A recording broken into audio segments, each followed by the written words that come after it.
안녕하세요. 김노무사 TV의 노무사 김승현입니다. 네, 안녕하세요. 정우진 노무사입니다. 반갑습니다.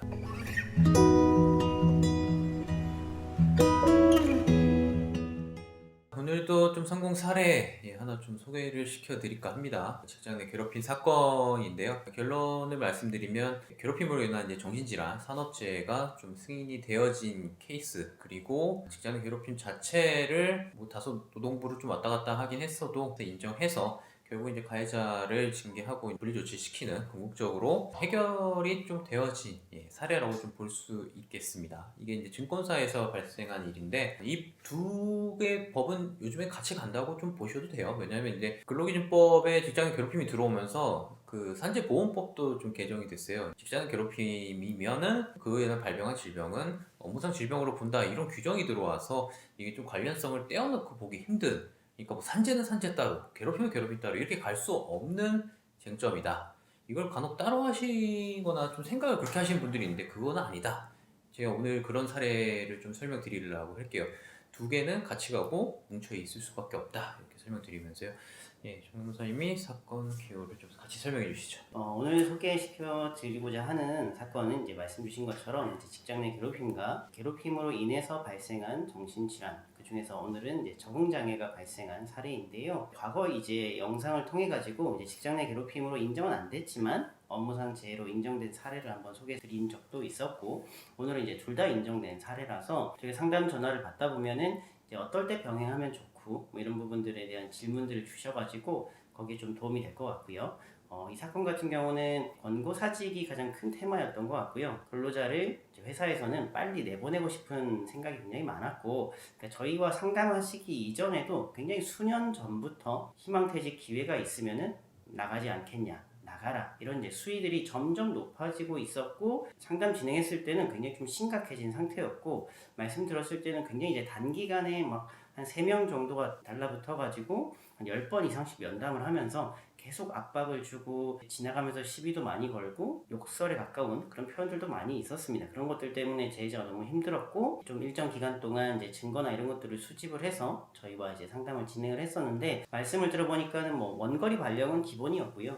거주지에서 먼 곳으로 1시간 2시간씩 걸리는 그런 곳으로 발령을 내고 불이익을 꾸준히 받아왔던 건데, 이런 것들이 단기간에 스트레스를 집중적으로 받다 보니까는 적응장애가 좀 발생한 그런 케이스여가지고, 직장 내 괴롭힘에 대한 진정, 그리고 업무상 재해에 대해서 최초 위헌 신청을 같이 병행했었던 사건입니다.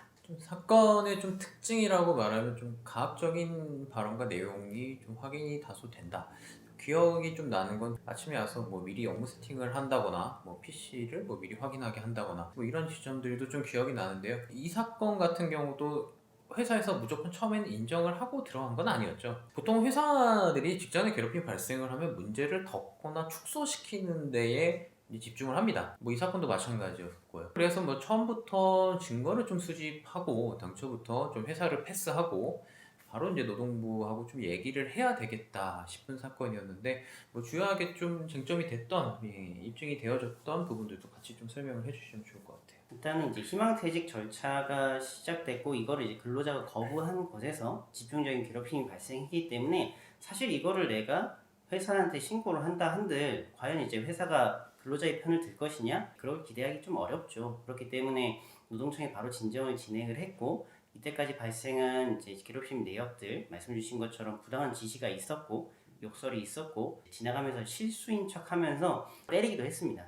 툭툭 치는 그런 행동들도 많았고, 말끝마다 욕설이나 이런 것들을 많이 붙이는 상사도 있었고요. 그래서 이런 부분들을 쭉 제출을 했을 때 회사 쪽의 반응은 빨리 덮고 싶은 부분이 있었고, 합의를 하자 이런 식으로 좀 접근을 해와서, 사실 근로자가 원했던 거는 이 회사에서 계속 근무를 하고 싶은 거고, 안전한 환경 속에서 괴롭힘이 없이 근무하고 싶은 건데, 어쨌든 합의를 하자 이런 제안을 해와서, 사실은 근로자가 원했던 것이 금전이나 이런 합의는 아니고 오히려 괴롭힘을 인정하라 이런 것들이 목적이었는데, 회사가 처음에 합의를 하자 이런 의사를 전달했지만은 이 괴롭힘을 인정을 한다거나 이런 부분에서는 좀 미진했던 것 같습니다. 그래서 좀 더 시간이 좀 걸렸고, 결국 노동청 내에서 마무리는 되긴 했지만은, 회사 쪽에서 노동청에 먼저 공문을 보내왔었고요. 본인이 조사를 해봤을 때 그 직장 상사의 행동이 직장 내 괴롭힘에 해당하고, 이런 부분에 대해서 적절한 조치를 취할 것이고, 이 두 가해자와 피해자가 같은 곳에서 근무하지 않도록 이제 분리 조치나 이런 것들을 향후에도 하겠다라는 이제 공문을 보내고 나서 이제 노동청 사건이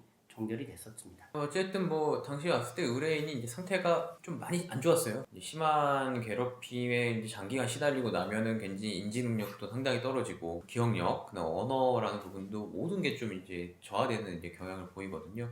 근데 다행히도 이분은 좀 인정이 됨으로써 이제 산재까지 좀 같이 인정을 받을 수가 있었고, 그 산재 인정을 받음으로써 이 직장에서는 또 증권사다 보니까 좀 취업계층상 어떤 보상 절차가 있었던 거죠. 예, 그걸 또 같이 설명해 주시죠. 산업재해 같은 경우는 이제 질병판정위원회에서 이제 업무상 질병인지 여부를 최종적으로 결정을 하게 되는데요. 이 사건 같은 경우는 판정위원회에 함께 들어갔을 때 위원들이 뭔가 불리한 질문이나 의심을 하는 질문이나 이런 것들이 일절 없었습니다. 워낙 명백했고 회사 내에서도 이런 것들이 괴롭힘이 맞다라고 했기 때문에 오히려 좀 어떤 점들이 더 힘들었고 어떤 것들이 더 가장 이제 정신적으로 어렵게 했는지 이 당사자의 말씀을 좀 더 듣고자 하는 태도들이었고, 간혹 이제 어떤 위원들은 어쨌든 사업주도 의견서를 제출했기 때문에 그 위원들이 알고 있어요. 그래서 이제 반대되는 질문들을 통해 가지고 뭔가 사실관계나 아니면 혼자 스스로 정당성을 판단하려고 하는 이런 문제점들도 좀 있는데, 사실 여기서는 그만큼의 스트레스만 확인되면 되기 때문에 이런 질문 사실 필요는 없는데, 이번 사건 같은 경우는 그런 것들이 전혀 없었습니다.